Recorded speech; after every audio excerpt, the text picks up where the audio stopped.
আমার গরুগুলাকে দানাদারের পাশাপাশি আর কি খাবার দেই আজকের ভিডিওতে আপনাদেরকে দেখাচ্ছি। প্রিয় ভাইজানেরা, এই যে দেখতে পাচ্ছেন আদো আদো ভিজা খড় দিয়েছিলাম। এখন দুপুর 2টা বাজে, অল্প কিছু খড় রয়ে গেছে, সেই খড়ের উপরের অংশটা শুকিয়ে গেছে, তাই অল্প পানির ছিটা দিয়ে দিলাম আর একটু ভিজানোর জন্য। শুকনো খড় খাওয়ানোর চাইতে ভিজা ভিজা খড় খাওয়ালে খড়ের পুষ্টিগুণ বেড়ে যায়। পাশাপাশি ভিজা ভিজা খড়ের মধ্যে অল্প একটু ভুসি দিয়ে দিলে তার গুণগত মান আরো বেড়ে যায়। খড় ভিজিয়ে খাওয়ালে খড়ের পুষ্টিগুণ বেড়ে যায়, এটা গবেষণা ভিত্তিক একটি কথা। তাই আমি সবসময় চেষ্টা করি গরুকে ভিজিয়ে ভিজিয়ে খড় খাওয়ানোর জন্য। এই দিক থেকে দ্বিতীয় গরুটার চারিতে খড়ের পরিমাণ বেশি রয়েছে, তাই এখনো এগুলা ভিজা ভিজা রয়েছে।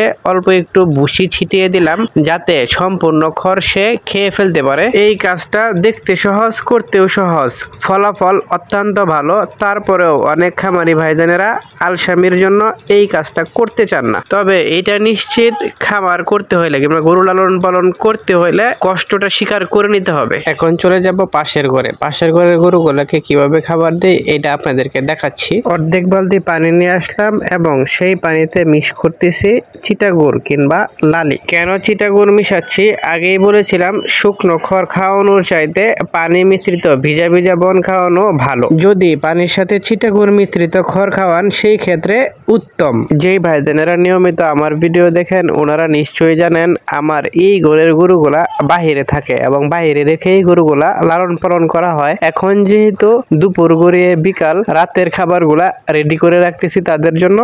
এই যে গমের ভুসি এবং চিটাগুড় নিয়ে নিলাম। খুবই গুরুত্বপূর্ণ একটা বিষয় আপনাদেরকে বলতে চাই। এর পূর্বেও হয়তো আপনাদেরকে বলেছিলাম, ওই পাশে যে 2টা ষাঁড় গরু আছে, ওই ষাঁড় গরুর এখানে আপনার এই ষাঁড় বাছুরটা না রেখে এই ঘরে রাখেন। এটার কারণ কি? এটার একটাই কারণ, ওই পাশে যে ষাঁড় গরু পালন করি সেইখানে প্রত্যেকটা পয়সা, প্রত্যেকটা টাকা হিসাব করে রাখা হয়। এই খামারের যে খরচগুলো হয় এইগুলা ওইভাবে কাউন্ট করা হয় না, ওইভাবে হিসাব করা হয় না। কারণ এই বাছুরটা যদি ওই পাশে রাখি তাহলে হিসাবটা মিলবে না। চিটাগুড় এবং পানি মিশ্রণ করে এগুলা ভালো করে খড়ের উপরে ছিটিয়ে দিলাম। খড়ের উপরে ছিটানোর পরে খড়গুলা ভালো করে উল্টা পাল্টা করে দিতে হয়, একদম ভালোভাবে খড়ের সাথে সবকিছুই মিশে যায়। এই মিশানোর কাজটা শেষ হলে তার উপরে ছিটিয়ে দিব আবার গমের ভুসি। গমের ভুসি ভালো করে ছিটিয়ে দেওয়ার পরে আবারও এটাকে উল্টা পাল্টা করে সুন্দর করে আবার মিশিয়ে নিতে হবে। কারণ গমের ভুসি উপরে থাকলে গরু উপরের অংশটাই খাবে, নিচের অংশটা খাবে না। তাই এই যে দেখতে পাচ্ছেন সুন্দর করে আবার উল্টা পাল্টা করে মিশ্রণ করে দিচ্ছি। দানাদারের পাশাপাশি শুকনা খড় এই পদ্ধতিতে গরুকে খাওয়ালে গরুর পুষ্টিগুণের উন্নতি হয় এবং গরুর স্বাস্থ্যেরও যথেষ্ট উন্নতি হয়। এই বাছুরটার কাজ মোটামুটি সম্পূর্ণ।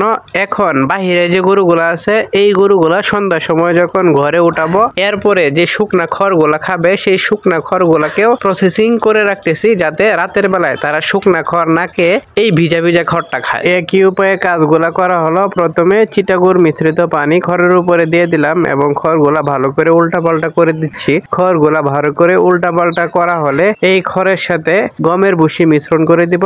গমের ভুসি মিশ্রণ করার পরে আবারও একটু সুন্দর করে গুছিয়ে রাখবো। সন্ধ্যার পরে গরুগুলা ঘরে ওঠানোর পরে গরুগুলা এগুলা গ্রহণ করবে। পাশাপাশি আলাদা আলাদা খাদ্যের পাত্র আছে, দানাদারের পাত্র আছে, সেই দানাদারও দেওয়া হবে, সেই দানাদার গুলাও গ্রহণ করবে। প্রিয় ভাইজানেরা, সামনে বেশ কয়েকটা গুরুত্বপূর্ণ ভিডিও আসতেছে, দেখার অগ্রিম আমন্ত্রণ রইল। ভালো থাকবেন, সুস্থ থাকবেন, কাউকিয়ার গরু যত্নের সাথে থাকবেন, আপনাদের রনি ভাইয়ের সাথে থাকবেন। আসসালামু আলাইকুম ওয়া রাহমাতুল্লাহি ওয়া বারাকাতুহু।